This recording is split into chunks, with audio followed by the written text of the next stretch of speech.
आज हम बात करेंगे वजाइनल डिस्चार्ज से रिलेटेड। क्या है ये वजाइनल डिस्चार्ज और किस डिस्चार्ज को हमें नॉर्मल मानना चाहिए या किस डिस्चार्ज को हमें एबनॉर्मल मानना चाहिए।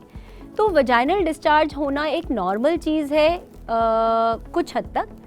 यानी कि कुछ समय ऐसे होते हैं फीमेल की लाइफ में जब एक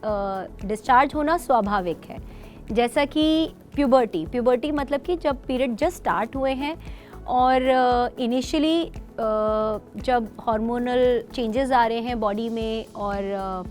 पीरियड्स आना स्टार्ट होते हैं, तब पतला डिस्चार्ज, वाइटिश सा डिस्चार्ज होना, ये ल्यूकोरिया जिसको कहा जाता है,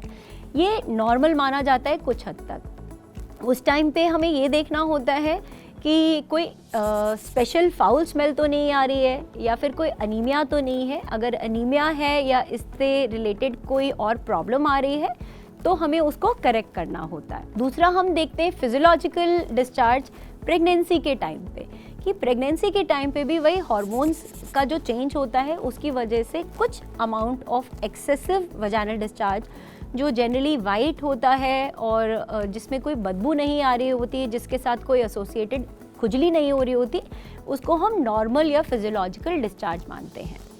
अब हम आते हैं उन कारणों पे या उन चीज़ों को जिसको हमें एबनॉर्मल मानना चाहिए, जिस डिस्चार्ज को हमें अनहेल्दी मानना चाहिए। अनहेल्दी डिस्चार्ज का सबसे इम्पॉर्टेंट लक्षण है कि उसकी कितनी क्वांटिटी है, क्या ये बहुत ज़्यादा है, क्या ये बहुत कम है, क्या इसमें कोई बदबू आ रही है। जनरली फाउल स्मेलिंग डिस्चार्ज या फिशी ओडर का डिस्चार्ज जो है वो बैक्टीरियल वैजिनोसिस सजेस्ट कर सकता है, या अगर एकदम ही कोई फ्रैंक पस जैसा डिस्चार्ज आ रहा है तो हमें ज़रूर देखना पड़ेगा कि कोई इन्फेक्शन तो नहीं है, क्या आपकी कोई सर्जरी तो नहीं हुई, क्या कोई स्पेसिफिक